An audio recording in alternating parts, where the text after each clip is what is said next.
Outside the White House, the international community appears keen to avoid getting involved in an escalating situation with China. But why, when there is such clear evidence that the Chinese government is almost directly responsible for the spread of COVID-19 around the world? Well, one of those people in Washington, D.C. fighting this fight is Michael McCaul, the Republican congressman. He is the ranking member on the House Foreign Affairs Committee. He joins me now.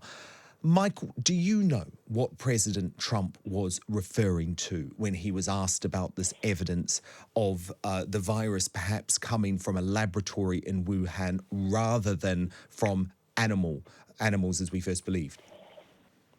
Well, first, thanks for having me on your show. I think what his concern, and I share this concern, is that, the Chinese Communist Party will always point to one thing when it's actually something else, right? That's the way they operate. They point to the wildlife wet market to maybe obfuscate what is really the truth. We do know that the laboratory in Wuhan was researching a bat coronavirus that came from bats and how that could jump to humans. So really researching the very thing that COVID-19 is. And then we get these two State Department cables that call into question the safety of this, what they call level 4. It's the highest level biological research facility. Call that safety into question. Now, we don't know exactly everything right now. And, the sad thing is we may not ever know unless they let us in. And that's why, I've called for an international investigation. The president called for this. The EU seems to be resistant. But I have talked to European ambassadors to try to get them to agree that it's time. The global community has to respond to this. What about the UK? What are you hearing from leaders in the UK? Because our government also seems very timid when it comes to China compared to the US and Australian governments.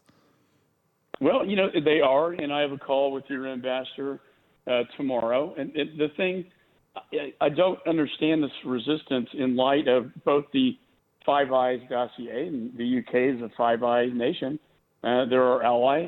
I don't understand the resistance in light of the clear-cut evidence that we've established both in my investigation on the Foreign Affairs Committee and then what the Five Eyes dossier says, and that is that they clearly covered it up. They gagged the doctors. They detained them. The whistleblowers, they went into labs, destroyed lab samples, told them to stop testing. Outrageous. And then when it was human to human, it was transmitted. Taiwan warns the WHO, and so does the WHO's own expert in Hong Kong, warns the WHO that it's human to human transmitted, and they ignore their own rules. It's supposed to be reported within 24 hours. They violated their own rules and failed to disclose it as a global pandemic or that it was transmitted human to human. I think if they had followed their own rules, we could have stopped this from being a global pandemic. And that's probably the saddest thing of all. Absolutely. You're completely right. And one thing, Congressman, that is starting to really disturb me is the way that the Chinese Communist government is now using the media to threaten the governments that have started to raise questions about them. We saw it happen in Australia last week. And now we see Q Tan Kai, who is the Chinese ambassador to the United States, making a direct threat to US leaders, saying that the United States would not emerge as a winner from a scenario where essentially the US criticizes China. Isn't it terrible that the Chinese government immediately brings trade threats into discussions about public health? Well, and threatening to, provide medical supplies. One of the things, big outcomes of this, and I think lessons learned, is our heavy reliance on China for our medical supplies in our supply chain. Does that have to end? It has to end. I've talked to members of Congress on both sides of the aisle. Honestly, this would be a bipartisan effort to manufacture outside of China in more friendly democracies and also manufacture more in the United States. We have to do that. We know from this Department of Homeland Security report that during the time they were covering this up, they started to just buy up all the personal protective equipment to then sell it at a price gouging price later to give them leverage over the rest of the world. They are not behaving as in the world community as part of the WHO. They have defied what the WHO requires. The WHO completely failed in its number one mission, and that is to report to the world when there is an epidemic that could be a global pandemic. Absolutely. Is it inappropriate for the UK government to press ahead with the Chinese government-controlled cellular company Huawei providing our 5G network? Mark, 5G is the Chinese Communist Party's telecommunications way of controlling. They have done this Belt and Road Initiative in Africa and Latin America. They're planting down their 5G all across the globe. And when they plant that down, they own all the data. I was very disappointed to see that the United Kingdom, at a small level, I guess, was able was agreeing to let Huawei come in because we know the national security significance. I had dinner with your Secretary of Defense or Minister of Defense. He completely disagrees with this decision to allow Huawei, the Chinese telecom, to come into the UK, plant down its 5G. It is a huge national security risk to any country that invites it to come in. Are you talking about Ben? Are you talking about Ben Wallace?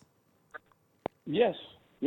So you're saying that Ben Wallace privately told you that he was opposed to the Huawei deal that the British government had done? Yes, and urging members of Parliament to overturn this decision. Do you think he will be successful? Did he give any indication if he was lobbying Boris Johnson and the Foreign Secretary Dominic Raab? I think he's made his views known that he is not sanguine with this decision. And I sent a letter with other members of Congress to implore them not to allow Huawei to come into one of our Five Eye partners. That's our big concern from the United States perspective is, the UK is a Five Eye partner.